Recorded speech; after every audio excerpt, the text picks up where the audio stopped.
To my right, a man that needs no introduction, Donald Kaberuka, President of the African Development Bank. Please join me with a round of applause. Thank you. To my left, the other co-chair, Makta Diop, the Vice President for Africa at the World Bank.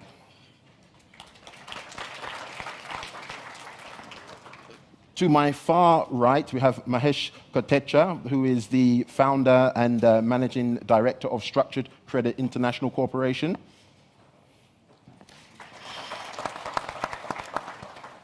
And to his left, you have Helen Tannoy, who is the founder and managing director of Aldridge International.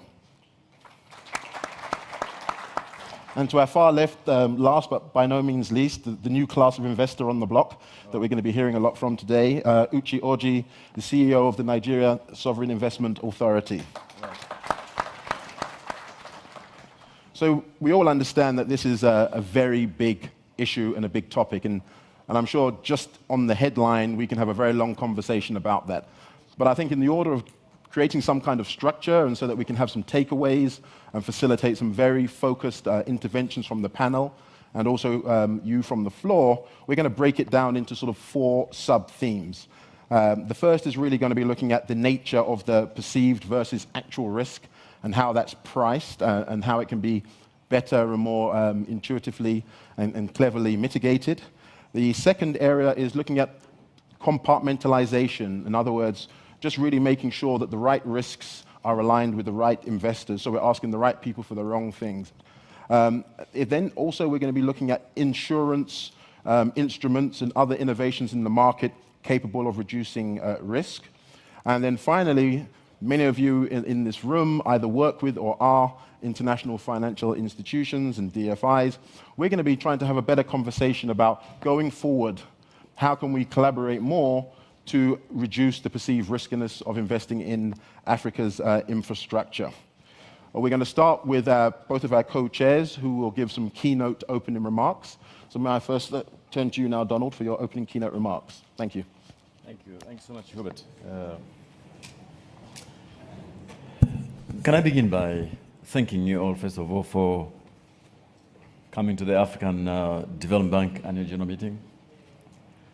I know there's a lot of competing demand on your time, but I think that you thought this would be a useful place to come to. Those of you who are not governors of the bank, I want to thank you for that. We like to think of the Annual General Meeting as a place where we transact statutory matters for the bank, but also as a convening point for Africans and their partners to discuss issues which are germane to the development in Africa, such as the one we're discussing now. So thank you all for coming. And of course, thank you also for coming to Rwanda. Now, I would like to divide my answer into 2 parts, Hubert. There is the question of Africa risk, and then infrastructure risk anywhere. Because I think also, even rich countries, they've been having some challenges getting private money into some infrastructure projects. So on the first part, you could agree with me that for far too long, African assets have been undervalued because Africa risk has been exaggerated. Now, that seems to be changing, and I think the financial crisis has accelerated the change. People are looking at Africa as a place where you have risk like you have in Latin America, in Asia. All you have to do is identify it, price it, mitigate for it. And we want to welcome that change. Now, specifically to infrastructure, if one of you was now to wind back to 1980s, early 1990s, when people thought that telecommunication was something only done by governments, people were saying all kinds of things about telecommunication. And then there was deregulation and strengthening of the regulatory environment. And then there have been this explosion in telecommunication and IT-related infrastructure. Of course, there are still huge gaps, even there. But I think we have come a long way in that particular area. Now, here we are talking about problems, Hubert, but I think we can also talk about things which are beginning to work very well. And we have got some examples here of best practices, things which have worked, which are working, and maybe those could inspire us in terms of answering your questions. So I'm here with Tas, somebody. Tas, if you could stand up, please. Who replaced me on this panel at some point. And this reason Tas will replace me. We have looked at the infrastructure financing in Africa at the bank since independence. Now, what have we found? We've been funding infrastructure mainly with public money, limited, and then foreign aid, now also limited. Of late, increasingly China. But I think we're coming to a plateau where public resources are not going to increase dramatically in relation to the gap which we have. Now, here's the problem, though. Although the gap is supposed to be big, $50 billion, in relation to what is available in the capital markets, that is not a drop in the ocean, but it's not very significant. So there is a mismatch between the needs and the supply. So what we have thought to do in the African Development Bank is to create a new vehicle for funding African infrastructure, which Tas will explain. We call it Africa 50. The word 50 is symbolic, is because we are 50 years after independence. And here we are discussing the next 50 years in African development. So Tas will walk you through the structure of this vehicle, which has basically two arms. Arm number one, project preparation, to bring those projects to a level where they're attractive to private funding.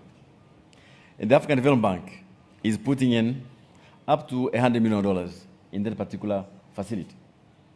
My board of directors has just approved the first installment of $20 million to get those projects ready. We have also decided to take equity in that vehicle as a corner investor. I'm hoping that in due course, we'll be able to put in up to $500 million as equity. But for now, we'll be putting about $100 million. Now, this vehicle is open to African investors who want to be an African-driven vehicle, an African-owned vehicle. But it is also open to foreign investors because the projects we shall be doing are those which are commercially viable. We, as a corner investor, will be looking for transformative projects which are priority for Africa. But they must be commercially viable, make sense, give a good return. The financial models, which Tas will explain to you, will show you that this thing can actually be done.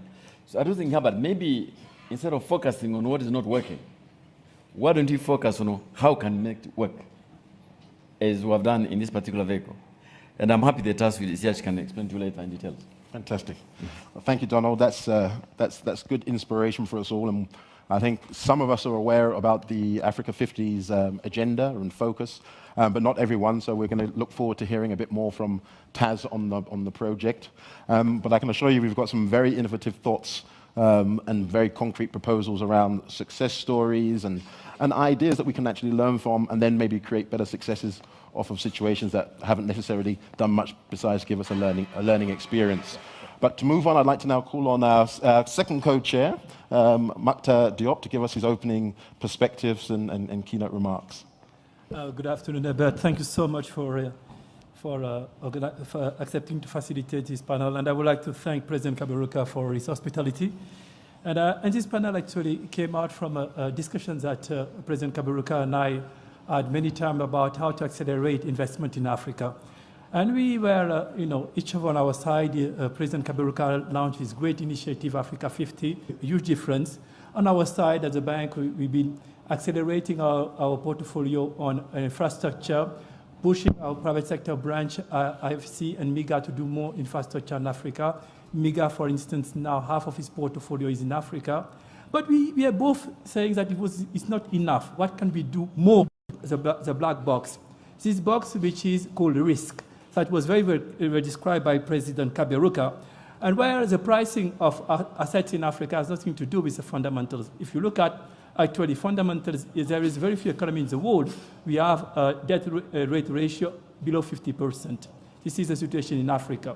So if you look at fundamentals like inflation, like debt ratio, like fiscal deficit, Africa is basically performing better than a lot of African countries in the world.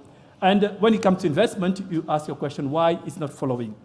It's not following only from FDIs, but even the little savings that we have on our continent, pension fund, institutional investors don't feel confident to invest in assets in Africa. So there is not only a perception of risk, which is high by foreign direct investors, but by local institutions. And there is a good reason for that. Let's go back 20 years ago, 25 years ago, there were not these institutional strengths that you have from, in our economies, which allow pension fund holders, insurance, to really protect their assets and invest it in an economic way. They were a little bit forced by government to put it wherever they were told. And the new generation and the reforms were put in our countries, and people understood that we need to separate institutionally these two things. A little bit the reactions that we are seeing on the continent is that those institutions are trying to do the right things for their beneficiaries. But at the same time, it doesn't allow us to really translate the little saving we have in Africa investment. So there is one of the consequences of this is you have currency mismatch in our investment, you have maturity mismatch. That's what part of the investment in Africa in infrastructure is so expensive. People are financing with short-term resources, long-term investment which have long-term return, are investing in currencies which are foreign currencies and therefore bear the currency risk. So there are two important risks that we are facing here in Africa. So as we are looking at it, I think that it's a high time to start now thinking about institutions. We will be looking at assessing the various types of risk. Various types of risk which come from the sovereign political risk, sponsor risk, construction and completion risk, operational and supply risk, demand and price type of risk, financial risk. All these type of risk need specific institutions which will be looking at it and assessing that risk in a transparent way to give the right signal to the market. I remember more than a decade ago when I was myself in government, it was one of the challenges for the sovereign debt of my own country.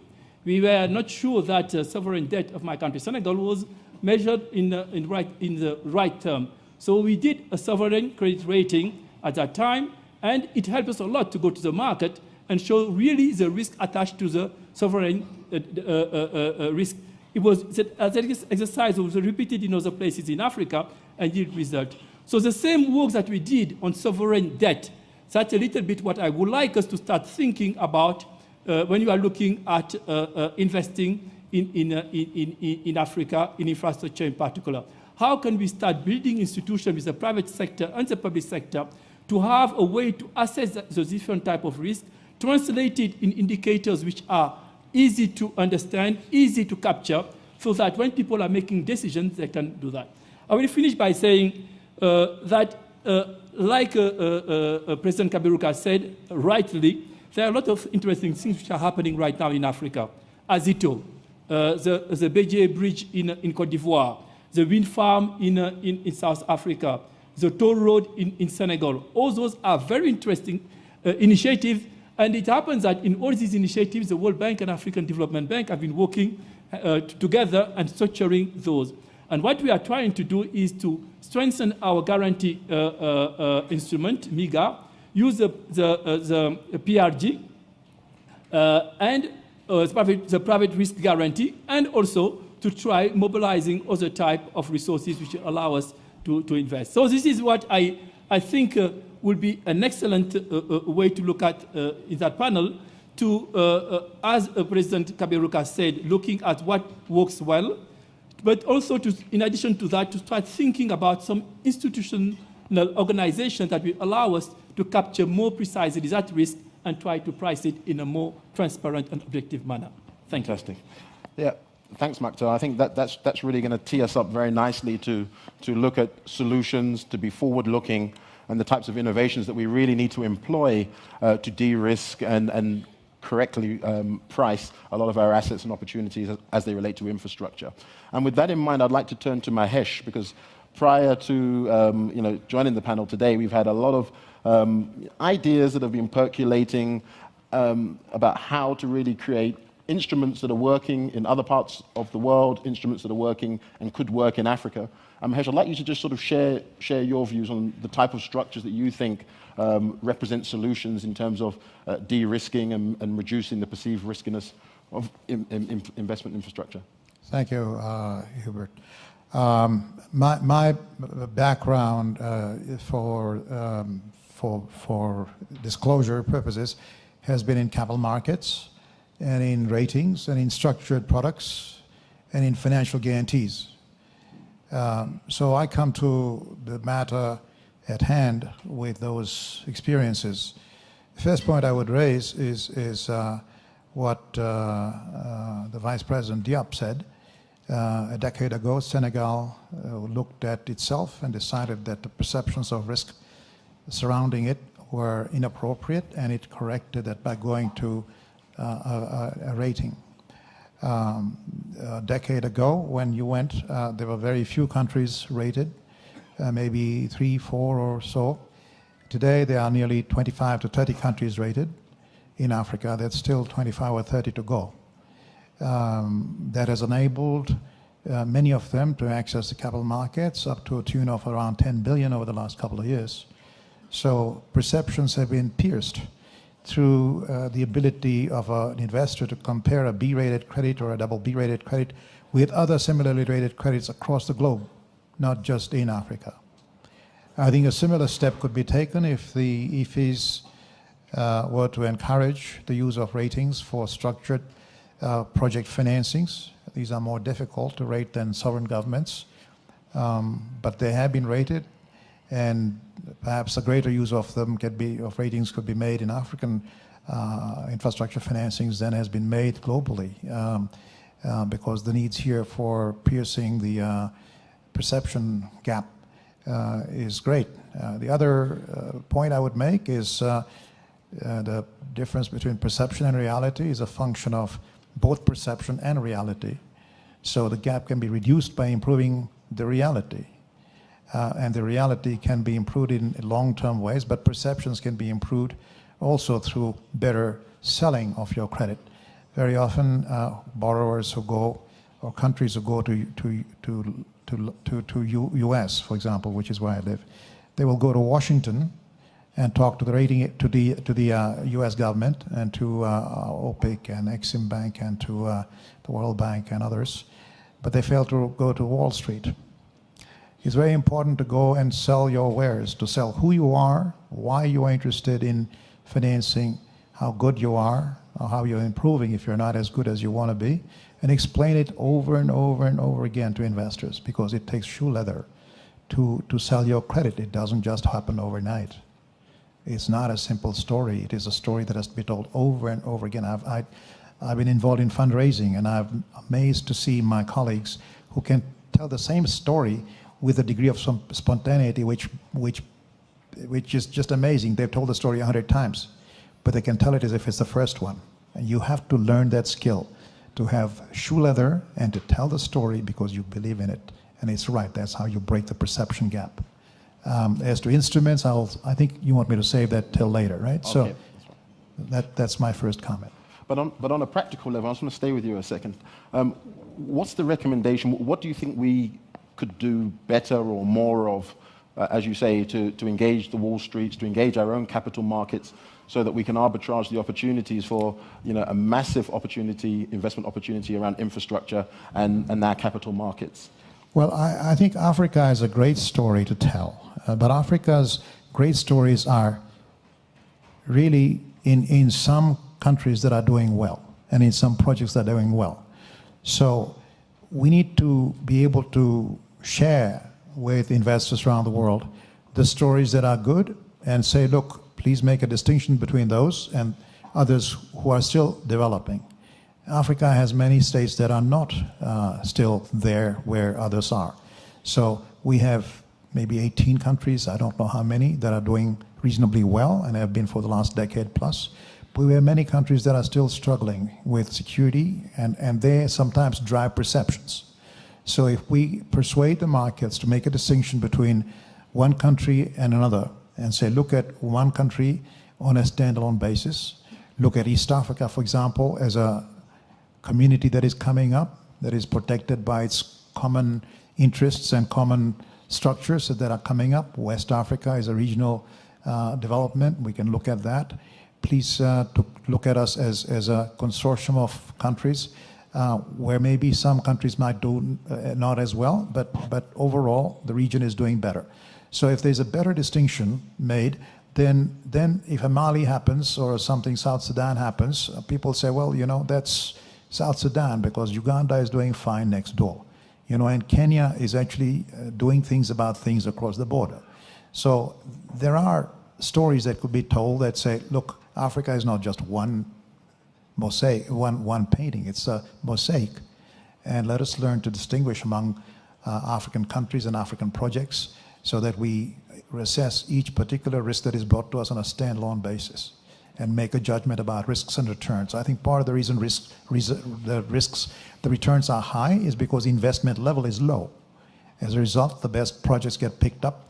And in fact, MIGA has been a great guarantor, but frankly, MIGA doesn't guarantee enough. MIGA has had no losses. That means you're not taking risk. Yeah, so, and MIGA's guarantees, okay, they amount to about $2 to $3 billion in Africa, but the needs in Africa are huge. I come from the financial guarantee industry, which guaranteed $3 trillion of debt before the guarantee industry was met its maker, essentially, during the financial crisis. It's still surviving, but on half a leg. Anyhow, that industry guaranteed $30 billion in emerging market financing, more than the total of all the multilateral guarantees put together. So the private sector can be very powerful if you harness it in order to provide investors with what they want: simplicity in the investment decision and safety and security. So the simpler guarantee structure from the financial markets involving the IFIs or without would be a very good idea. I helped set up a company like this in Asia, and it could be set up again for Africa. Thank you, Mahesh. And I think, you know, the bottom line is there's nothing to invest in unless you've got a good developer who is really being able to focus the message and talk the investment vernacular. And I'd like to hear from you now, Helen. You've been associated with a number of successful funded energy investments in the continent. How did you go about that? Clearly you met a number of, how can I say, not supporters, people that weren't really very supportive of the story for one reason or another, perceived versus actual risk, what we're all going to continue to talk about here today. But how did you overcome that? And what would your advice be about creating more of these successful projects based on your experience? Thank you, Hubert, and thank you to the African Development Bank and the President for inviting me to classic, small, independent power business. We only work in sub-Saharan Africa, and that actually probably makes us unique. Why we do it is a long story, but it comes down to history and to a real love for the work we do and a real feeling that we need to meet the needs of the people of Africa in providing them with power. And I won't say it's easy. I do get very impatient when I see discussions about African risk. Our projects, thanks to the African Development Bank, the World Bank, and the DFIs in particular, they are project financed. That means they stand or fall by their own returns. There's very little recourse to the parent, which in our case is just as well because we're a small company and we don't have huge resources. But if you look, and I'm picking up now on what was just said about the rating agencies and whether there could be products put in place supported by the rating agencies to mitigate risk.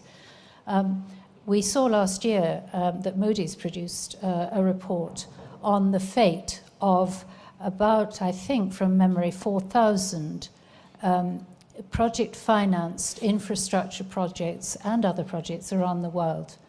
And of those, 2 they looked at were in Africa. Do you know how many defaults there were? 1. So the perception in that sphere, the perception and the reality are poles apart.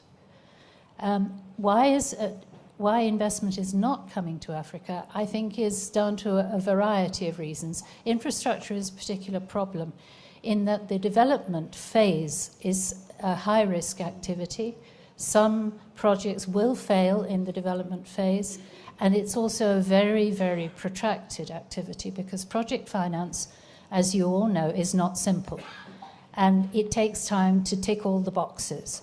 And I have to say, I have said in another context that in project finance we've created a bit of a monster in that it gets bigger and bigger and more unwieldy as time goes on. And that's something I would like to see us address as we go forward. But why are we not seeing, for example, institutional investors around Africa investing in our infrastructure projects? I think a lot of it comes down to the stage of the project at which an investor is able to invest. Institutional investors cannot invest in high-risk, early-stage development. They're not set up to do that. So we as sponsors, with the help, and for a power project such as I do, you could be facing a period of 4, 5, 6 years in development. We're working on a project now which is pretty well known, a wind project in Kenya, which is being supported very, very strongly by the African Development Bank. That has been in development for 6 years. It still has not reached financial close. It will then be another 3 years in construction. So the early investors are waiting 9 years before they see their returns. That's not a job for institutional investors. But once it starts to operate, that's a different story. Long-term, stable, not particularly exciting returns characterize these projects. And so it's a question of looking through the hype and looking through the perceived risk and seeing where these risks actually are and using different instruments and different ways of handling those risks in the project cycle. And in that context, we're seeing in the market, I think we spoke about it earlier as well, that a lot of the infrastructure funds are now understanding that they have to create their own pipelines and build the investable projects similar to what Donald mentioned around Africa 50 funds. Is this a practice that you would recommend in terms of, you've got an infrastructure fund, maybe it's $500 million to $1 billion or even more than that, X% should be put aside so that you can invest on a venture capital basis in project development. Do you think that would have an impact? Absolutely. The single most difficult money to raise in the infrastructure field is development funding. So I warmly welcome Africa 50. I think it's a marvelous venture. I mean, Taz is going to tell us more about it. One or two, the World Bank has the IFC Infraventures project, and they are investing in one of our early stage projects on a kind of similar basis to venture capital. The DFID has funded Infraco in the UK, and they do something similar. So there's the old saying, if you present enough intelligent people with a problem, they'll come up with a similar answer. And so this is beginning to happen, and it's of great benefit to the springboard for developing more infrastructure projects in Africa. But if I could just add one more thing before Hubert shuts me up. I do think that success breeds success. So the more we do successful projects in the infrastructure sphere in Africa, the more we will tell the outside world, look, it can be done. There are examples. Come and see. Superb. And I'm going to move to the new class of investor because you can't talk about infrastructure investment looking forward. Everyone's focusing now on pension funds, sovereign wealth funds, the type of long-term view that you can take. Can you just tell us what your view is on infrastructure? Because we know that, for example, the pension funds' assets are projected by 2050 to be in the region of 7.3 trillion. Sure. Now, the question is they're going to need bankable structures and projects, and it'll be interesting to hear your views about how you sort of de-risk and engage other institutions to actually see the opportunity as opposed to the perceived risk. Sure, thank you very much. Maybe I'll start by helping you quantify this perception of risk. An institution like us, like the NSIA, can do three things. We can invest, we can co-develop, and we can sponsor. Ideally, we would like to just invest. But when we started, we realized that investing will mean there's a pipeline of things to do, and then we had to back into co-developing. And at the moment, we have things in our pipeline that we are sponsoring. But at the co-development phase, to quantify some of the perception of risk is most of the people we reached out to for co-development would require 3 times return on the development funding, just because of the risk that 1 in 3 of those things will probably not make it to reality. So this is the perception, and this is the actual number. The reality is also, as much as you like to sell the fact that you get 15 to 20% return in dollars during operations within the typical infrastructure projects in Nigeria or in Africa, against 7% in the developed world, the reality is that there is still not enough of these things, in my opinion, for people to feel comfortable enough.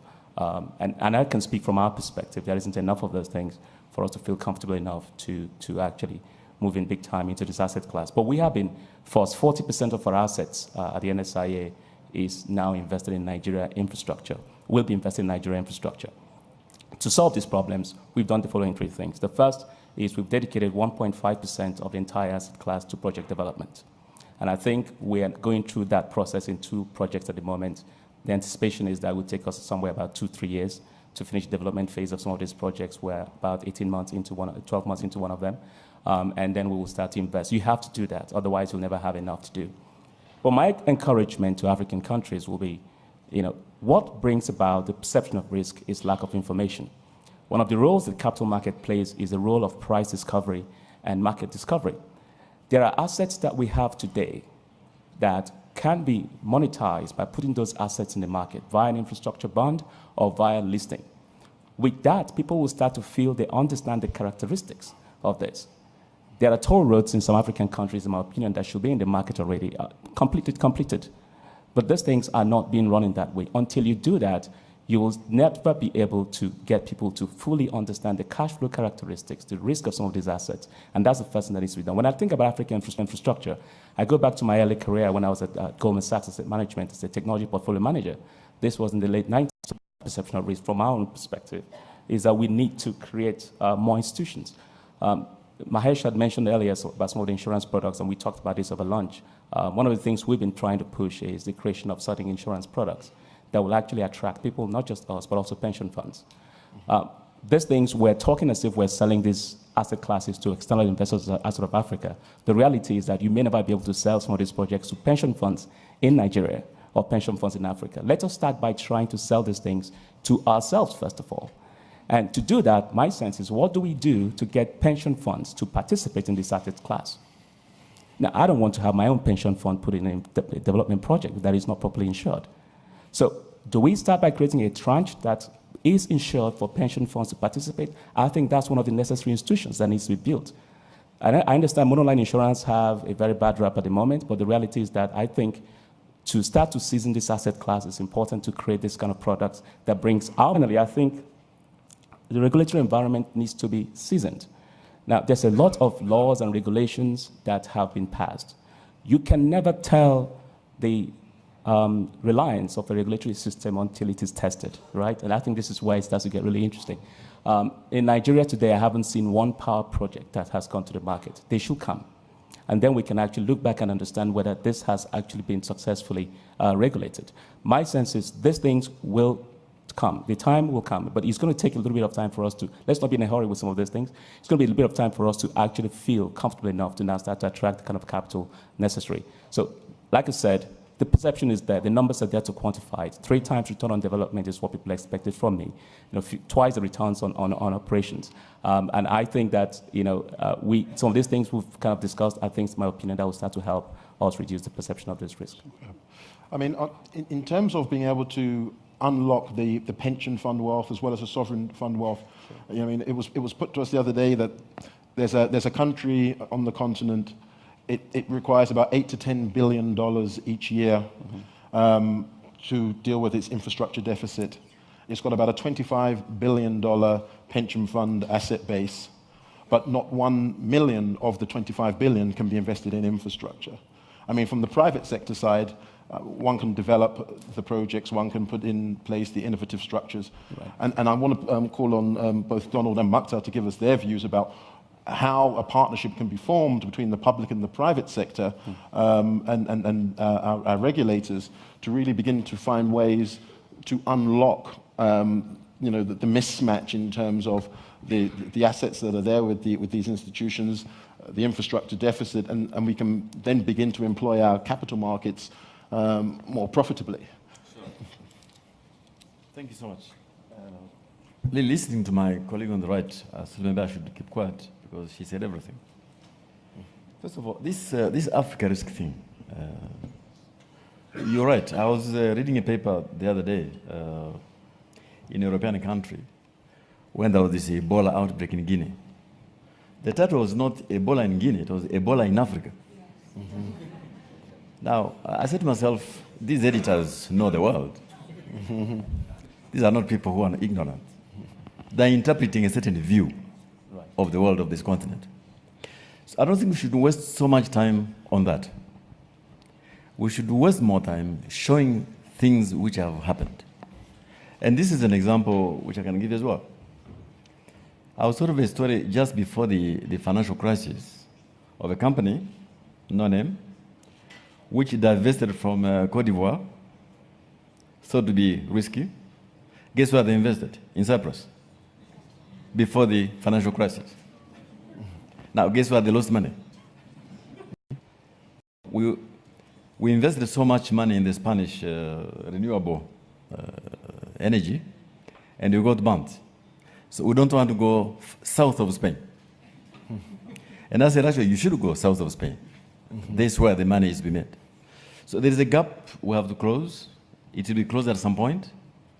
But perhaps, as you are saying, we are spending too much money on this Africa risk, too much time, instead of getting things done. Like this bridge in Abidjan, which I've done with World Bank, IFC, and many others. Like many projects in the middle of Dakar, the airport, the highways, a lot of energy projects in Kenya, which we are doing. We have participated in Nigerian power deregulation by putting in partial risk guarantees, I think $20 million to help the system happen. So things are happening, and that's where we should focus. Those who fear to come, tough luck. But I think we should focus on things which are working. Second point, let's not fool ourselves though. We still have a lot of work to do. Because an investor putting the money in this infrastructure as a new asset class is investing in this physical thing, but also is investing in the trust of the public sector behind it. That it will not change goalposts in between. That the regulators are independent in law and in fact, not simply independent in law, but when they are tested, they fail to meet the standards. Those things we have to work upon. And governments have to give comfort that these things are happening. So that's why I think the African Development Bank, World Bank, IFIs really must step up in between to try and be like a bridge between the investors and the governments to get them to do the right things. Even if that means we may agree to do things like first loss, to develop projects up to a point, exiting later, as the task will be telling you. So we have a role there.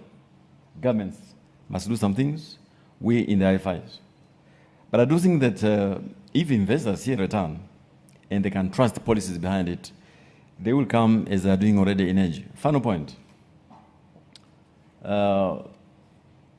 Let's face another reality. There will be infrastructure projects. We have project sector money without us because the numbers add up. Telecommunication, IT-related issues. I think we're worried about the space in between. How to get these projects ready, which we want to do in Africa 50, and by the way, bring them to fruition, and then at some point we exit, then you can do some other things as well. So I think we should not waste too much time on risk. It's about what can we learn from things which have worked, what is the role of government, what is the role of the IFIs. Also, I think pension funds, my brother, I think the regulations I've seen around pension funds, African pension funds, some of them have mandates which are so restrictive. They'll have to evolve. So for now, many of these African long-term saving pools, they prefer to invest in American 10-year treasury paper, get 1.5%, because they feel they're more comfortable with risk, with liquidity, and things like that. So, but I think they should open up a bit. They are beginning to open up a bit. I think small percentages, but I'd like to see higher percentages investing in African assets. Superb. Max, I'd like to just touch on this same point and get your views on some of these practical things. Where should we focus? How should we focus? And there's also this suggestion that we really need to take a bit more control over our own investment profile. Because right now it's typically the international rating agencies, but do we have an agency in the continent that can actually talk to the risk and complement and question in some respects some of the international perspectives on perceived versus actual risk? Do you think that's a worthwhile exercise? Now, what is fantastic in this panel is that there is so many point of view and so many angles that are complementary in addressing that question, that I think that I see this panel as the beginning of a process where we need now to break down these discussions in very practical terms. And I think everything I heard here makes individually sense. Individually, it makes sense. So the question is how to put everything together to tell a story to the market. I think President Kaberuka is right. I think it's time to revisit some of the elements of the pension regulation. But I think there is a story to it. In the past, not a long past ago, 25 years ago, a government could come and raid the reserve of a pension fund and decide on a stroke of a pen to really invest that money in investments which are not productive. So the reaction when people were reforming that economy was to say, let's protect as much as we can those assets so that there is institutional building. I think the pendulum went to a point, and now it's time for it to come back a little bit more in the middle as our institution, our policies are becoming more and more consistent, more and more long-term policies, and we have a track record where policymakers in Africa are shown that they're doing the right things in terms of macroeconomic policy in building institutions. So it's time, and I fully agree with President Kaberuka, it's time now to revisit a little bit the institutional frameworks that were put at that time to protect institutions against wrong policies, because now there is a consensus around right policies. Secondly, I think that there is two questions that are object of panels during this annual meeting, which are very linked to what we are discussing, is peace and security and demographic dividend. I think all these questions will also affect. The more we will have an aging population in Africa, the more pension funds need to have higher return in their pension to be able to really pay the pensioners. So this also is a pressure on pension fund holders to find asset class which is really yielding the result they need.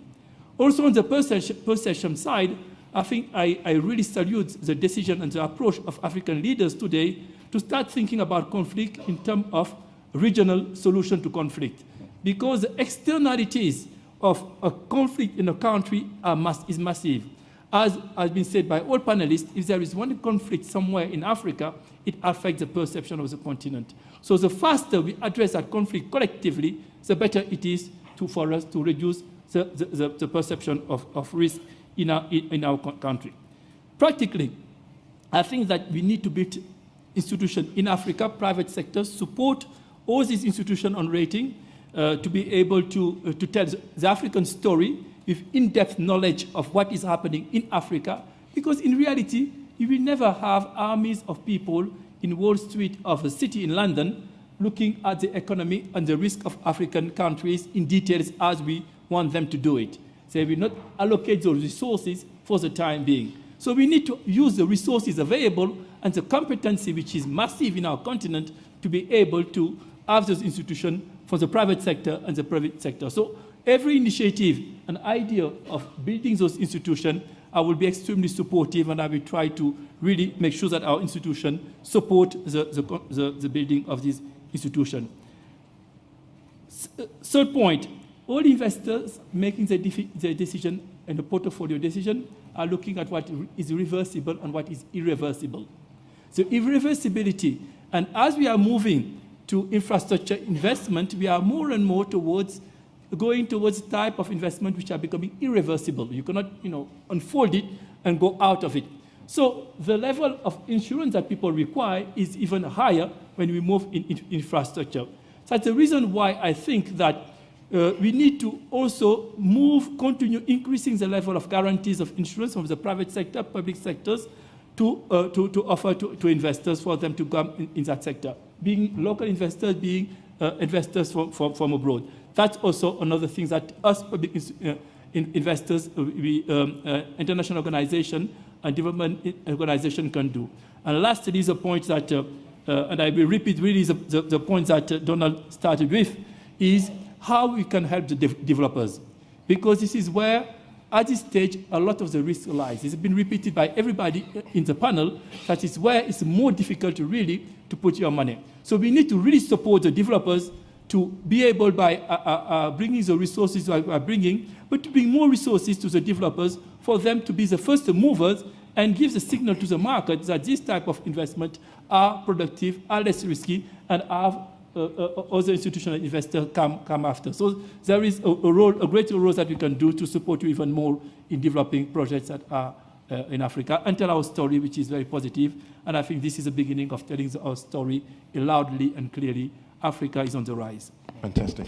So I just want to, you're the developer on the panel here, Helen, and we talked earlier, in fact, around the spring meeting, we had a session that looked exclusively at how to create large Pan-African companies operating and investing across the continent. And we obviously see infrastructure as a well-suited asset class and sort of space to do that, but we actually realize that most of the developers on the continent only operate on a single country basis. What sort of support do you think the IFIs could really do to help scale up and take some of the developers regional?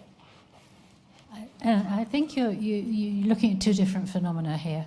On the one hand, there were, back in the late 90s, at the beginning of the 2000s, there were large infrastructure investors looking at the African continent as a whole. I worked for one. And then things went pretty badly wrong in the Asian financial crisis, the problems that the energy companies particularly had in South America and elsewhere. And those big utilities from the US, from Europe, have pulled back. We're not seeing them at all, really. Recently, there's been a project announced in Namibia, and one or two of the big utilities, such as EDF from France, they've dipped their toes in the water. But on the whole, we don't see them. So that's one area. Most of the developers working on a Pan-African basis, like ourselves, are quite small. Secondly, you see a phenomenon which is that of local investors, local developers, seeing a huge need. Seeing a huge need for power in their country and starting to embark on developing a project, not realizing the complexities that are involved if they're going to finance that project and get it off the ground. So they then quite often come to the African Development Bank, the World Bank, IFC, or indeed the European DFIs to look for support. And that support can take a number of forms. But typically, we've found they send them to us or to our few competitors. So there is work to be done there, I think, to support local developers so that they understand what has to be done if they're going to embark on project finance, which we discussed earlier is an onerous way of financing a project. The good thing about it is, once it's done, it's a very strong structure within which the project will flourish. My old boss at AES used to say, if you project finance your projects, you will probably do fewer of them, but they will survive. And I think that's a good mantra. So a new way to finance project preparation, I think, is sitting now to my right. Her name is Taz, and we've heard just a little bit about the Africa 50 Fund. But please expand on how you're actually seeking to invest in the project preparation piece. Okay. Thank you, Hubert. Actually, Africa 50 will not be only focusing on project development, but Africa 50 will be accompanying projects from day one, means that from idea to all the way to the operations. Because as you know that African Development Bank, through its private sector window, was investing into PPPs or private infrastructure projects for the last 6 and 7 years. We actually invested in 49 projects, and we put $3 billion from our resources. And the last 3-4 years, we also started the syndication, and we raised actually $4.6 billion from the market. So total project delivered was $32 billion, and it was an amazing experience. As Helen was saying earlier, we have 49 projects, and we have 0 write-off. This tells you about project finance. So our experience showed that actually in Africa, when you analyze that 49 projects and other projects in the market financed by other financiers, for a project from idea to reach financial close is 7 to 10 years in Africa. Most of the time, projects, they come to us, people or investors, they think, or governments, project is ready to go for financing. But when you look at the structure, when you look at the contractual agreements, you note that everything needs to be restructured. This also causes delay. This causes some additional time. So we decided to accompany projects for the development and bring our experience and also technical knowledge and also convening power and our relationship with the governments.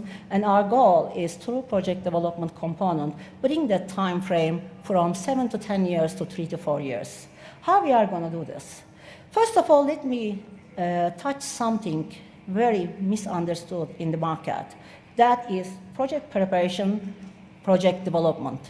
Project preparation is actually only feasibility studies and maybe very early technical design.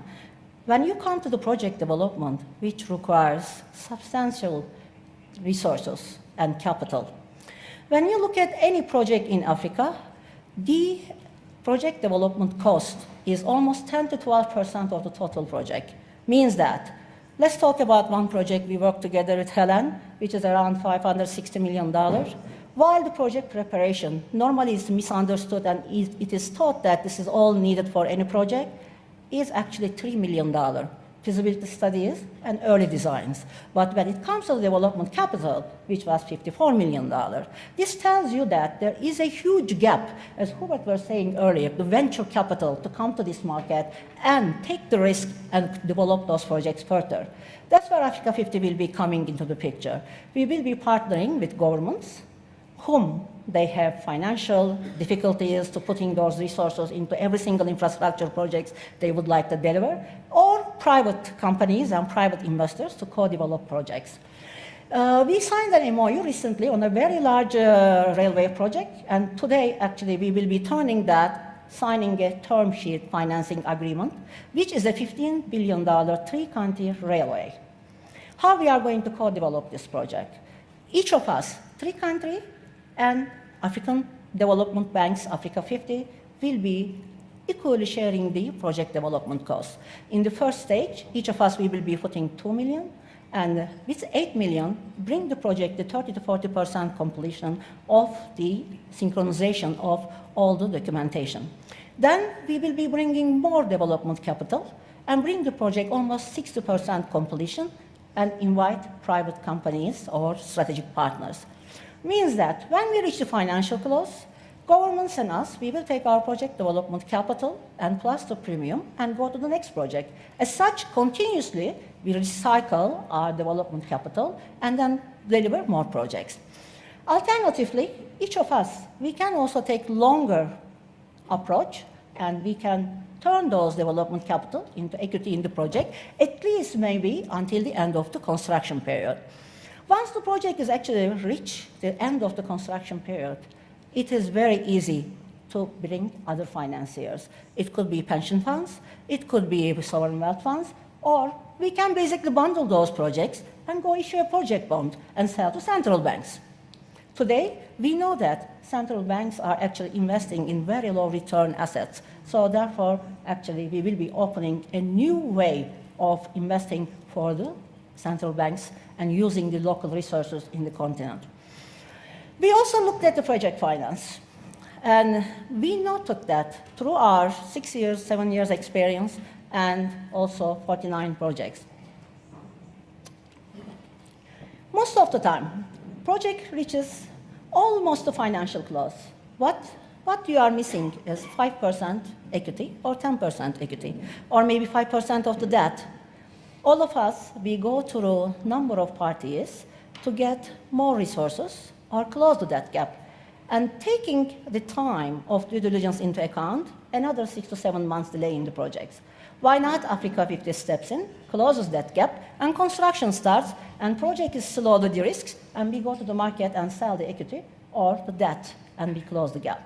So actually, we also looked at a number of other products we will be offering under the Africa 50's long-term financing tray.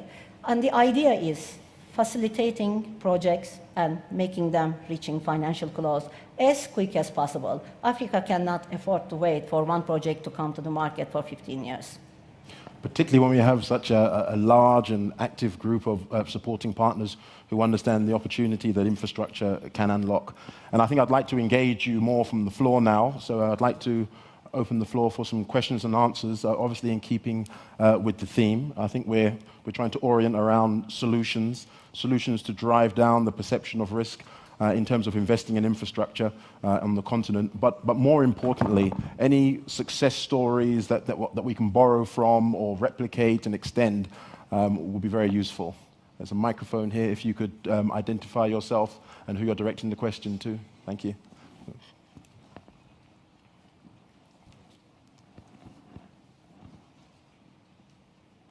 Can we have a microphone to the front, please?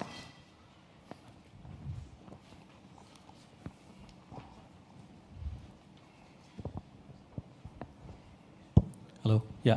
Hi, my name is Arun Kumar. I'm from Frontline Dubai. It's a project development company working on some of the projects in Africa. My question is to TAS on railway project, about $15 billion project.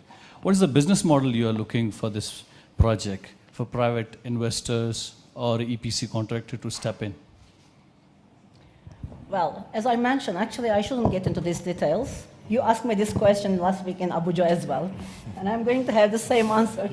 I think you are going to wait a little bit for us to co-develop this project with the governments and bring to the market.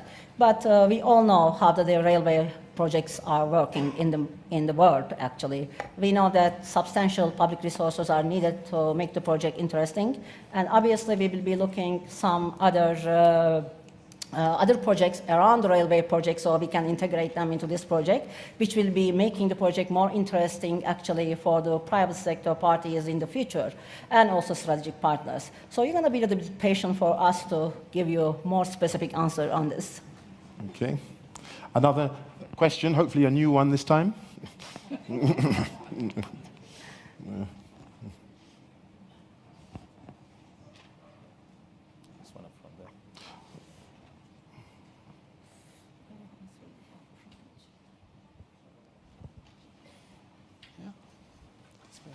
Could you raise your hand, whoever? Oh, yeah. Hi, my name is Astrid Kimball. I'm from OPIC, the U.S. government's development finance institution, and OPIC has been investing in Africa for over 20 years in infrastructure successfully.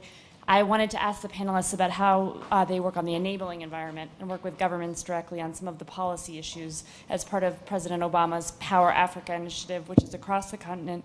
We're working very closely in the U.S. government, but we're curious on your perspective. Thanks. I don't know who would like to take this one. Makta?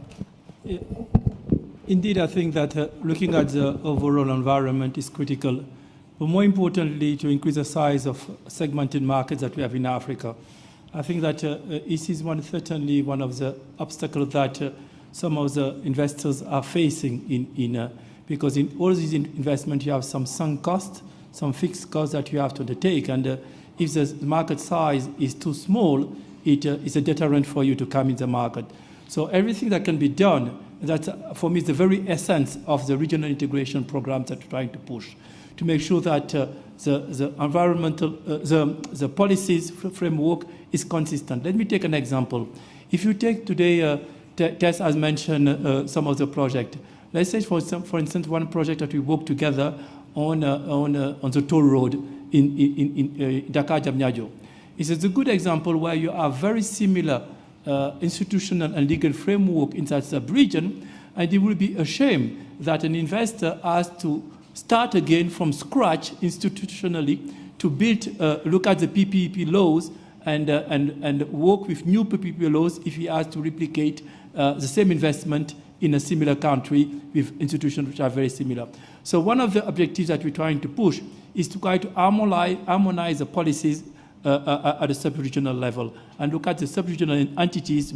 Secondly, in terms of stock exchange, it's important that all the stock exchange that we have in Africa, which are coming up, be able to have mechanisms to really communicate and work together, so that if someone puts something on the stock exchange in Abuja or in Lagos, he can also have that asset also both in Nairobi or other places. So there is something about increasing the size of the market to start now reducing the cost of investment.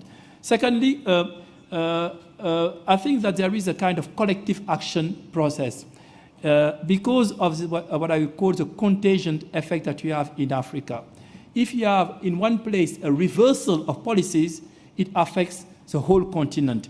So I would advocate that as the policymakers have been moving at the policy front on a peer review mechanism, where each of the policymakers is looking to other one and say, you know, you cannot do these things because it affects us, and if you are doing this, we have a mechanism for you to come back to the group of policy. I would like to start thinking more and more on the economic front, on the institutional front, on the regulatory front, to have a kind of peer review mechanism which allow us to reduce the risk of reversibility in our policies, which have an asymmetric effect on investment, because you just need to have one of them to have basically to make 3 steps backward and come back. Okay. Mahesh? I think it's good to have solidarity across the continent, so that if there's a problem in one part, perhaps there's action taken to help fix it. But I think it's also important to recognize the good performers from the not so good performers. The markets will do that. The markets distinguished in the Asian financial crisis between Indonesia, many of whose projects had contracts on which the country reneged. And it distinguished between those and project countries like Malaysia and others that honored their contracts. People have memories. Investors have long memories. So each country has to stand for its own rule of law, and if it does not perform, then I think it will be punished. And it should be if it does not honor contracts. On the other hand, that should not taint the reputation and the credibility of the country next door that honors its contracts. I think the markets are able to make those distinctions, and as project volumes rise, they will in Africa too, and they should. But I think the point is well taken, that if there's a problem in Mali or in Ebola in Guinea, that distinction should be made, that is where the problem is. It's not really spread out all over Africa, and then help should be provided to the extent possible to fix those problems on a consolidated Africa-wide basis to the extent possible, and through other assistance that might be available. You know, investing is a very individualistic business. Each investor is investing his own money with his own fiduciary governance structures. It has its habitat. Some like risk, some like low risk, some like liquidity. Likewise, the borrowers have to be themselves standing on their own feet. And if there are good stories to be told that they have to tell, they have to beat the market down and say, look, my story is good. My neighbor may not be good, but don't blame me for it. Mm-hmm. So I think some degree of individualism and flogging your own story is very important. Superb. And Helen, on the Power Africa side, as a power developer? Yes, well, there's a Power Africa session tomorrow, so I won't try to replicate what's going to be. You heard it here first. All right, you got it first.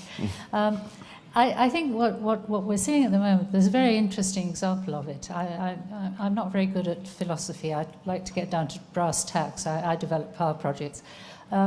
What we're seeing in South Sudan, I think, is very interesting. We signed yesterday the equity documents for a power project in South Sudan. Last week, the African Development Bank also committed funds to the government of South Sudan to develop the distribution system in Juba that will take the power that we will produce. Now, I should imagine half the people in this room think we're probably demented. Why would you do a thing like that? The fact is, firstly, it has enormous developmental impact, and that's the main reason. But we are a commercial company. We see an opportunity. Other people see a risk. We see that this is a place we want to go because that's a really good project, and we know we can do it. We can structure it well, and with the off-taker supported by the African Development Bank, what's not to like? But at the same time, thank you. But at the same time, the other thing we're seeing in South Sudan is that the regional governments are coming together and they're encouraging the South Sudanese to find a solution to their problems. That's coming not just from within South Sudan. In fact, some people might say not enough from within South Sudan, but it's coming from the whole region. And that's a hugely positive development along the lines that have been mentioned. Super. I have a question here at the front. Merci. Je vous remercie. Je suis Luc Oyubi, ministre de l'Agriculture du Gabon. Il y a un an, j'étais encore ministre de l'Économie, lorsque le Fonds 50 Afrique avait été créé. Nous avions pour la plupart des appréhensions. Mais je note aujourd'hui qu'une année après, ce fonds semble être bien lancé. Alors je voudrais savoir quelles sont les conditions que propose le Fonds 50 Afrique en termes de taux d'intérêt, en termes de durée d'amortissement. Parce que nous savons qu'il y a quelques bailleurs de fonds, notamment venus du côté de l'Asie, qui nous proposent des financements avec des taux d'intérêt de 2% et des durées de 10 à 20 ans. Donc ce serait intéressant de savoir ce que nous propose le Fonds 50 Afrique par comparaison à ce qu'on voit du côté de l'Asie. Je vous remercie.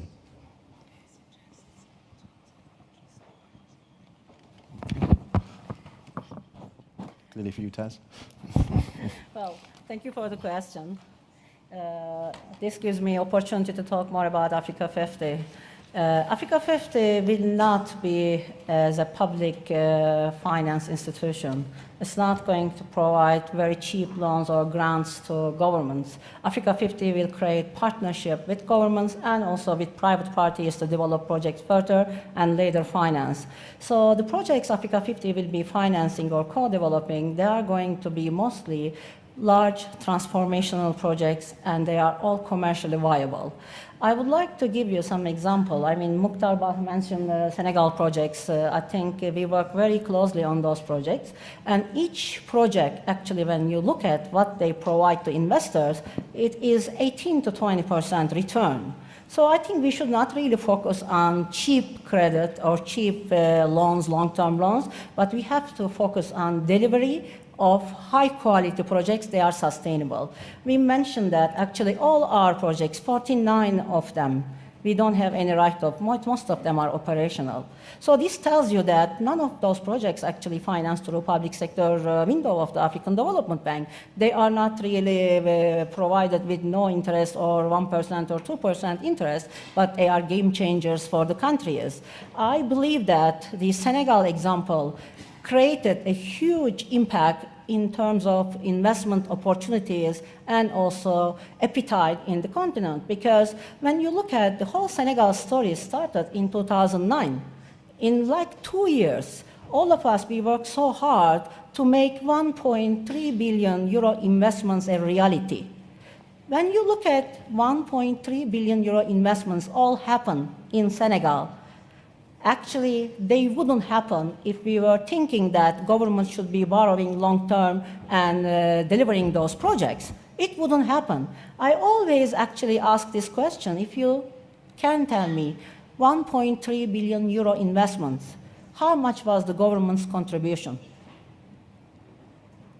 I can tell you how much was it. It was only early project preparation, which was less than 10 million, before the concessions, and also it was $46 million for the Dakar toll road, which was actually for the viability gap funding to make the project attractive for the private sector, which was provided by the public sector department of the African Development Bank. If you look at, Senegal achieved 1.3 billion euro investments, only putting less than 100 million. So we should focus on quality, delivery, and also sustainability. Those projects in Senegal, they were all game changers. Why? Because they are all operated on concession basis 20, 25 years by private companies. And contractual agreements are set in a way nobody can do any wrong. So we should more focus on actually how we are going to create sustainable infrastructure which is attractive to private sector in Africa. I am not saying that the cheap credits are coming from Asia is not needed. Everything is needed. If we look at today in Africa, every year we need $100 billion investments. 50 goes unfunded. Cake is so big and there's a piece for everyone. Okay. Staying with that theme very briefly, Mokhtar, can you just tell us a little bit about the Global Infrastructure Facility? Because I think there are a lot of similarities in perspective, but they may be quite different. So. Yeah. The Global Infrastructure Facility is the facilities that we are putting in place to help project preparation. Exactly. Ah, excusez-moi, j'ai été entraîné par la mes amis francophones me demandent de parler en français, donc je vais parler en français. Is it okay? You have translation for everybody? I believe so. Yes. D'accord. Donc, Global, il faut que je trouve le terme en français. Global Infrastructure Facility. Donc, c'est la facilité globale d'infrastructure. Bon, je ne sais pas si c'est une bonne traduction en français, mais c'est une facilité qu'on est en train de mettre en place au niveau de la Banque mondiale pour financer la préparation des projets. On va avoir des projets pilotes qui vont être identifiés dans la région Afrique et qui sont tout à fait alignés aux projets d'ailleurs qui ont été définis dans le cadre du PIDA. Donc certains vont être pris dans la liste des projets prioritaires du PIDA. Il va y avoir utiliser cette facilité pour pouvoir aider à la préparation de ces projets et justement les préparer pour la phase de développement et ensuite pour la phase d'investissement. Donc il y a une très grande complémentarité entre les instruments que nous avons au niveau de la banque et au niveau de la Banque africaine de développement. Et je crois que la question, c'est que le volume global est insuffisant. Hein. Ce que nous mettons, ce que Africa 50 met, nous voulons tous qu'il y ait plus de ressources qui puissent permettre de faire cette transition, parce que comme on dit, les besoins sont tellement énormes qu'aujourd'hui le continent peut absorber des quantités énormes de ces ressources de projets de préparation. Donc ce sera, pour l'instant, c'est dans une phase pilote. Elle est dans une phase pilote parce qu'il y a une architecture institutionnelle au niveau de la banque. Est-ce que ce sont des revenus de la banque qui seront utilisés ou bien c'est des ressources AfBD qui seront utilisées? Nous sommes en train de discuter de cela et pour l'instant, ce sont les ressources propres de la banque, les revenus de la banque qui seront utilisés pour financer la préparation de ces premiers projets qui seront mis en œuvre. Et on pourra vous donner la liste des projets qui ont été identifiés pour l'instant dans le cadre du PIDA. Super. Question here at the front, John Louis. Oh, not John Louis.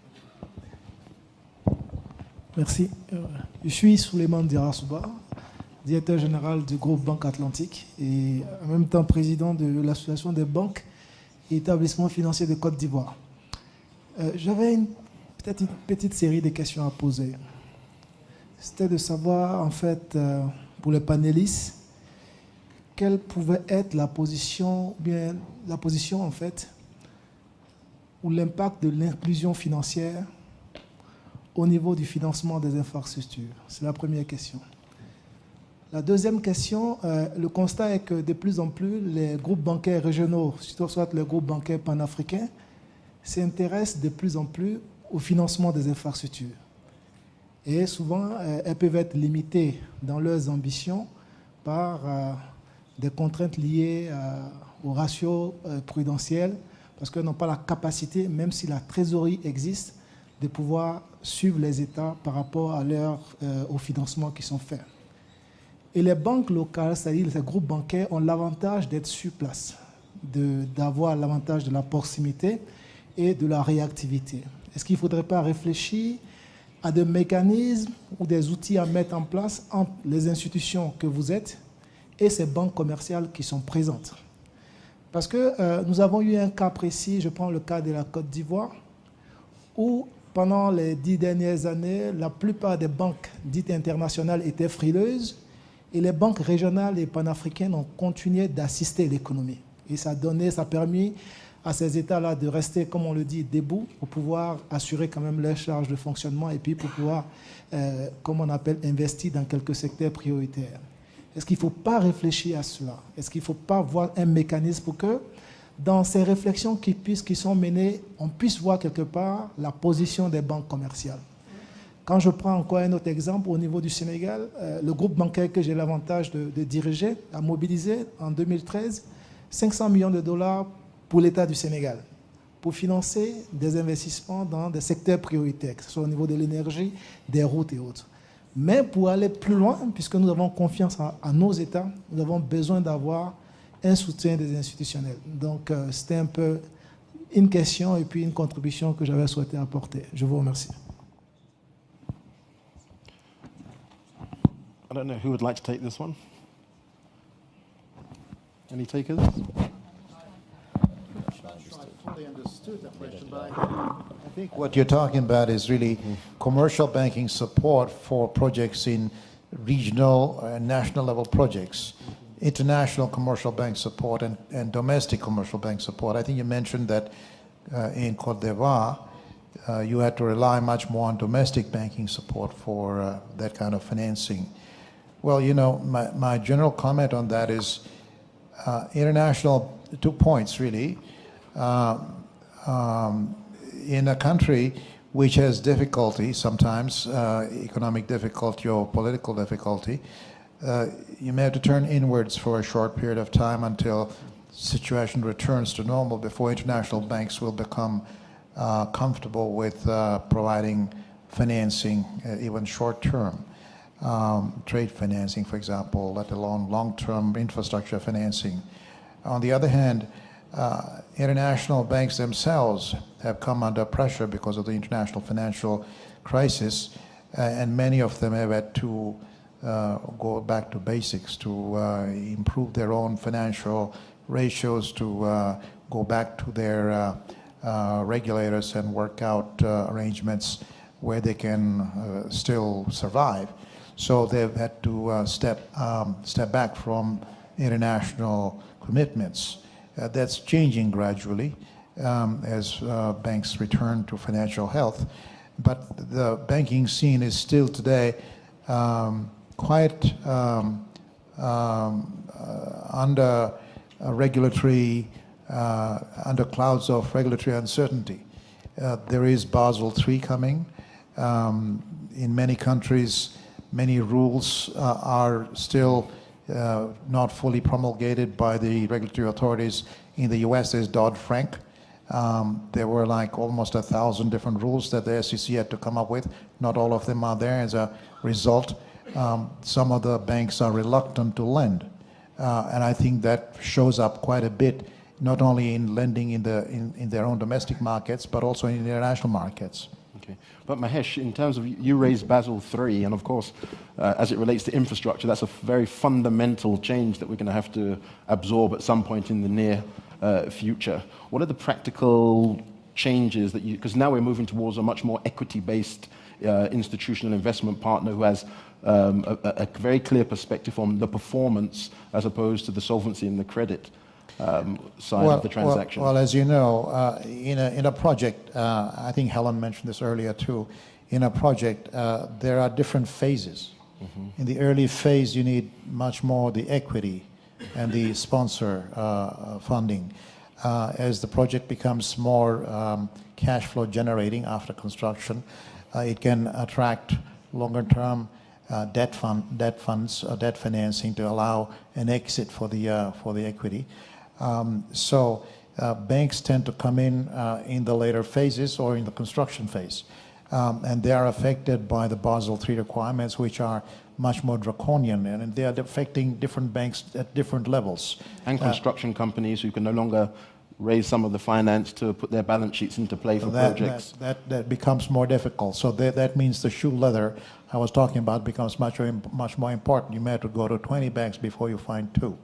Or 30 banks. You know, I've had friends who have gone to 100 banks and found 3. So you know, you keep looking, you'll find something. So it is a difficult job to raise money, and particularly when the regulatory environment is shifting. And that's where a partnership with ADB and the World Bank and the IFIs in finding their partners to come in and bring in some risk mitigation. That's very important because the IFIs have a role in leveraging funds that they have to bring in other partners who have money to play, but they don't know the markets as well. So that becomes very important in arbitraging or in finding solutions despite the regulatory changes taking place. Super. Mais peut-être que je peux, à notre ami, l'impact de l'inclusion financière sur le financement des infrastructures. Je crois que l'inclusion financière permettra d'augmenter le niveau d'épargne des ménages. Je crois que c'est la relation directe que nous avons. Avec une plus grande inclusion financière, il y a plus grand accès aux services bancaires par les plus pauvres et de ce fait, ils ont tendance à avoir un taux d'épargne qui est beaucoup plus élevé que lorsqu'ils n'ont pas accès aux services bancaires. Je crois que c'est une conclusion, un des liens directs avec l'investissement. Mais je suis tout à fait d'accord avec ce qui a été dit.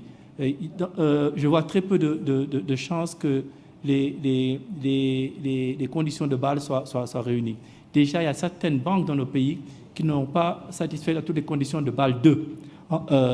Donc, Bâle 3, alors que les gens sont en train déjà de parler de Bâle 3. Donc, je crois qu'on n'est pas dans un monde où je verrai la réglementation bancaire s'assouplir dans un avenir prochain. Nos institutions, ce qu'elles ont pu faire dans ces situations difficiles, c'est donner des lignes de crédit. La SFI donne des lignes de crédit pour trade financing, ils le font beaucoup, et des fois des lignes de crédit mais je crois que sur le long terme, la ligne de crédit n'est qu'un appui, n'est qu'un moyen d'assurer une situation de transition. Sur le long terme, il faut revenir aux fondamentaux et s'assurer que, bien sûr, il y a au niveau de la capacité du capital, qui est un capital qui est assez fort pour permettre d'avoir un niveau de réserve qui réponde aux risques que le marché perçoit aujourd'hui avec la situation financière internationale. Cependant, la SFI et la banque font des lignes de crédit à certaines institutions de développement en Afrique. Okay. We have time for 2 more questions before we... Oh, excuse me. I think just add one comment. I think it's very important what Mr. Diop said about the impact of inclusion, about more savings being available. I think the next step is to just mention in passing that local funding of local capital market and local market funding of infrastructure as a long-term goal is very important because infrastructure has many domestic costs and exchange risks can be quite onerous on projects which don't have local currency, which don't have foreign currency revenues. So I endorse fully what you said about the benefits of inclusion and really the benefits of creating local capital markets and financing vehicles for infrastructure. Helen? I think leading on from that, it's back a little bit to the discussion about where you are in the phase of development of the project. But we see in a typical independent power project in Africa, the contract is normally denominated in dollars or euros. And the revenues to the project company from the state-owned, usually, national utility, of course, are in the local currency. And there are ways of mitigating that, and the obvious one is local lending. The problem with local lending has been, traditionally, that it is very short-term, and it doesn't match the tenor of the agreements on which the project is based. There is an initiative, there are several initiatives, one particularly I can think of is Garantco, which is a PIDGE-funded initiative, which allows them to guarantee effectively both the convertibility of the revenues and also the tenor of the debt. But going on from that, of course, another way of mitigating that risk going forward is for the pension funds, because the pension funds themselves have their obligations to their pensioners in the local currency. They're not required to service foreign debt. So there has to be, I think, a way forward in that sphere, and I think we need, as a group, we need to keep thinking about it. Okay. Taz? Just to add, actually, when the projects are very well structured, finances are there. I can give you a number of examples, like Dakar Toll Road, we had a commercial bank. Sandu Power projects in Senegal, we had a commercial bank. Ivory Coast Toll Bridge, we have a number of commercial banks. Means that when the projects are very well structured, they are attractive to commercial banks. So the whole thing is, as Helen was saying, look at the tenor, how we are going to find a solution. Under Africa 50, actually, we are considering some tenor extension type of products for commercial banks. Why don't we just guarantee them 7 years later, we will buy them back? And the 7 years later, project is the risk. We can basically bundle them. We can go to public listing. As I said earlier, we can sell them to pension funds. We can always find a solution. But main thing is in the early part, how we bring commercial banks for 7 years or 8 years, then we guarantee them. You come and finance this project, 7 years later, we will buy you out. Like a liquidity fund type solution. Very interesting.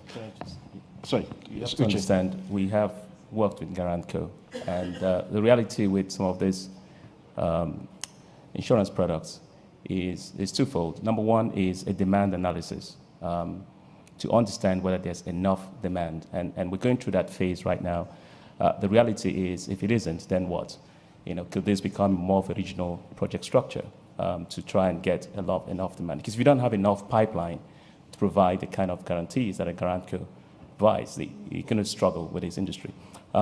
So I think that is something that is practical and workable if there is enough demand, and we're still going through that phase. And I still go back to my earlier point about the need to bring more merchandise to the market. So projects that have been finished, bring that to the market. I think it starts to create some liquidity scheme through this guarantee process.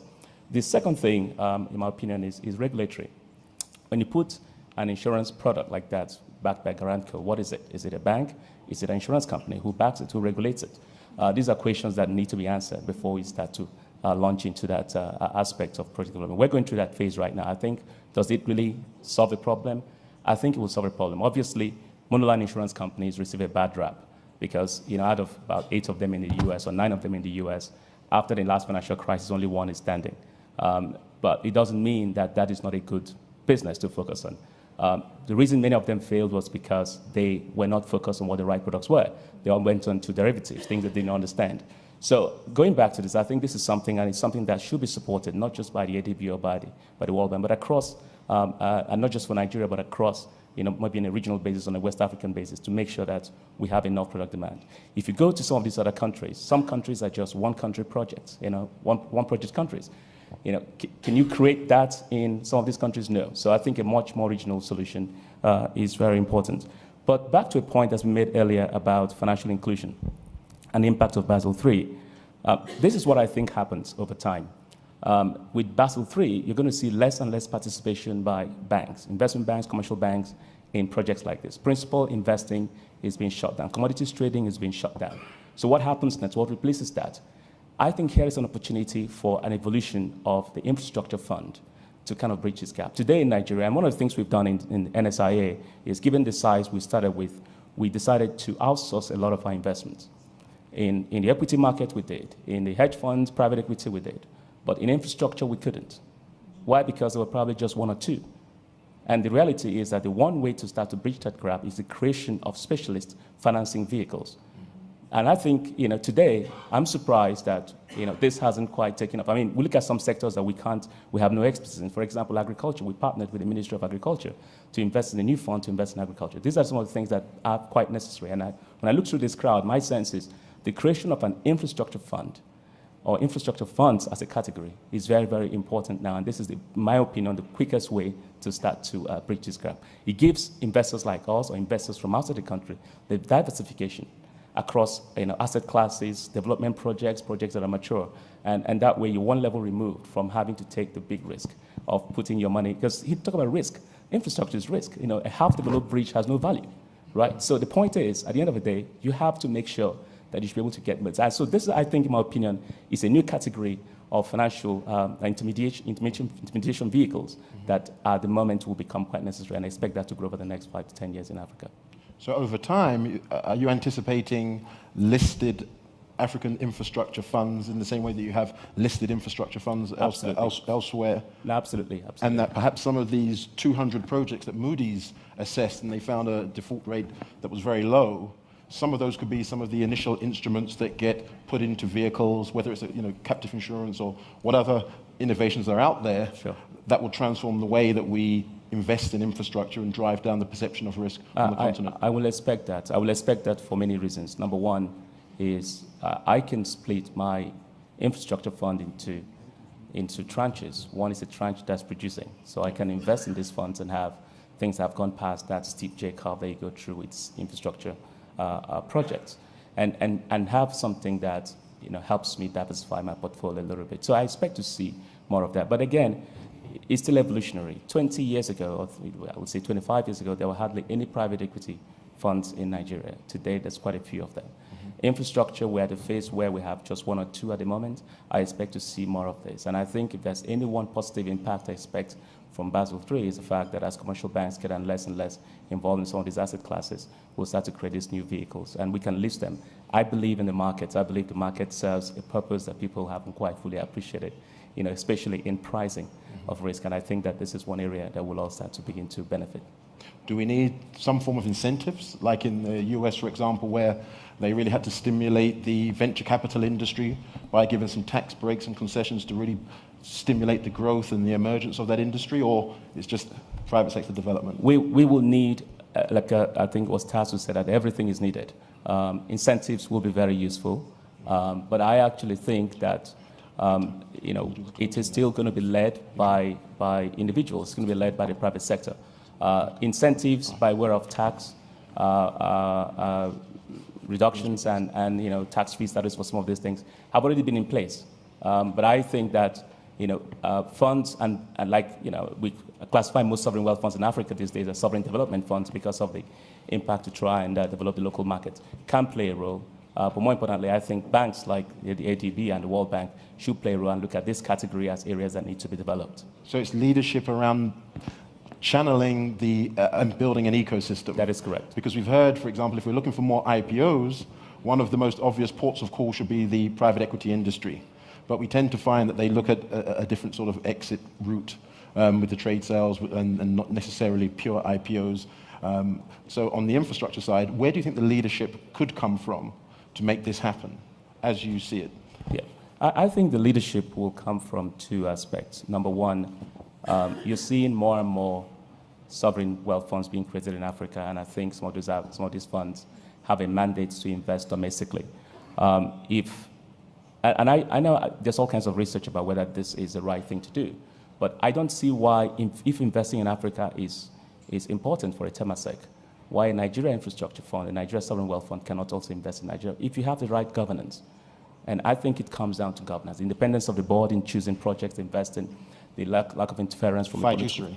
Fiduciary, exactly. So if you have the right governance, this, I think, will start to help. So funds like this that have a mandate to invest domestically is the first step, in my opinion, in solving some of these problems. The other ways where I think you start to find roles, it's more in the making sure the regulatory environment is not too difficult for funds to be registered, for funds to play a role. And I think all of this will help. Taxes obviously will help as well. But in terms of getting everyone together, the fact that African countries are willing now to save and invest in their own environment, I think is one big step that I think will help some of these funds develop. Super. I know you have something to add here, Taz. So. Well, I wanted to add, but I think Uche is a big advocate of Africa 50. He already described Africa 50. So, because Africa 50, as you said, right structure is very important. That's why it's going to be a corporation. It's going to have commercial structure. It's going to be autonomous from African Development Bank. It will have its own rules and procedures. And it will be totally legally and financially independent from the bank. And it will have different tiers of capital, which will attract different type of investors.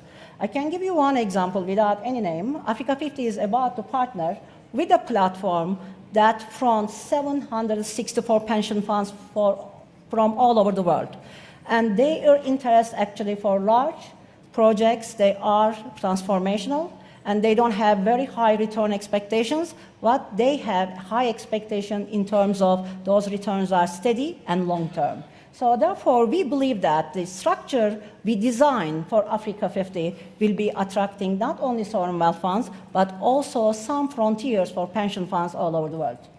I think it just reminds me of one of the sayings. I'm not saying this is what Goldman believe wholeheartedly, but sometimes the messenger becomes more important than the message.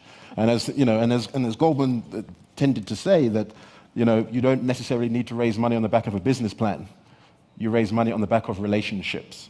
And I think it's clear from everyone in this room, and the IFIs and the ADB and the World Bank, there's a lot of goodwill there that could really catalyze unprecedented levels of capital. And I think this is an example. I think the Global Infrastructure Facility is an example, and some of the innovations that we're hearing from the market. So I think on that, I'd like to hand over to Maktar and Taz as the co-chairs to make their closing remarks. And I think ladies first, as you rightfully point out. Well, actually, just very, very few words. We all know that the need is huge. I think all of us, we have no other choice but get together and work together to address this huge infrastructure gap in the continent. That's why actually African Development Bank looked at its own business model and looked at also market's need. And that's why we decided to create a new vehicle to make sure infrastructure delivery will be much more faster in the continent by partnering not only with the governments and helping them with the capacity, but also with the private sector. It's going to be a pure partnership platform, and Africa 50 as different windows will be offering different returns to investors. For example, project development component will be offering 15% return to its investors, while project finance component over 15 years will be offering 8% return. Say that today we have almost 600 million commitment from African governments. They will be having over 15 years 8% return on their investment in Africa 50, which is win-win. Africa 50 will be providing them financial returns, providing them actually infrastructure delivery in a much more faster way, and also their projects will be reaching the financial close and serving their people. So I think at the end of the day, Africa 50 will be partnering with African Development Bank very closely, and World Bank as well, because we looked at very closely with the World Bank Global Infrastructure Fund. Actually, there are certain things we did not cover, they are covering. I think there's a huge opportunity for partnership. So we want to see also Uche as an investor in Africa 50. So I committed him in public. Okay. Thank you very much. I think that the word of conclusion, I think I will go to what you said as a word of conclusion. All this is based on credibility of institutions. And credibility of institutions means good governance, at the private sector and public sector. Because that good governance is not only a story of the public sector. We have also to make sure that good governance is also totally embraced by the private sector, to make sure that institutions that we are building in the private sector and the public sector can compete with the rest of the world and bring that. Any reversal that we will have in our policies will hurt Africa much more than it will, because exactly as you said before, Africa doesn't have a long track record, enough of a long track record to build that confidence in the market and consider that a reversal is just a mistake, but it can be seen as a change of direction. So to keep the focus, keep the same track, it would be, for me, extremely important. The second element of conclusion is that while Africa has been doing very well in terms of macroeconomic policies and changing, it's not time to rest on our laurels and think that everything is over and now. We are at a time where interest rates in the world are particularly low. We have a time where commodity prices are relatively high. It's a kind of a good situation overall. We'll be facing in the future more difficult time. And I think the investments that African countries have made in the past, which allows them to resist the crisis of 2008 and 2009 and continue growing at that time, it was the result of very hard work.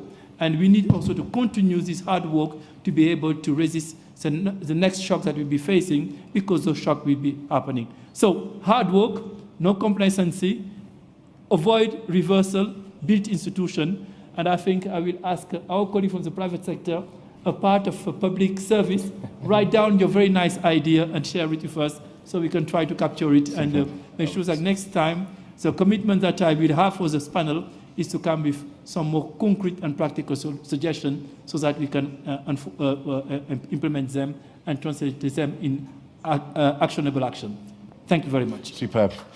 Thank you. Well, that brings us to the end of our panel. Please join me in giving our panelists another round of applause, please. And thank you for being such a great audience. Thank you.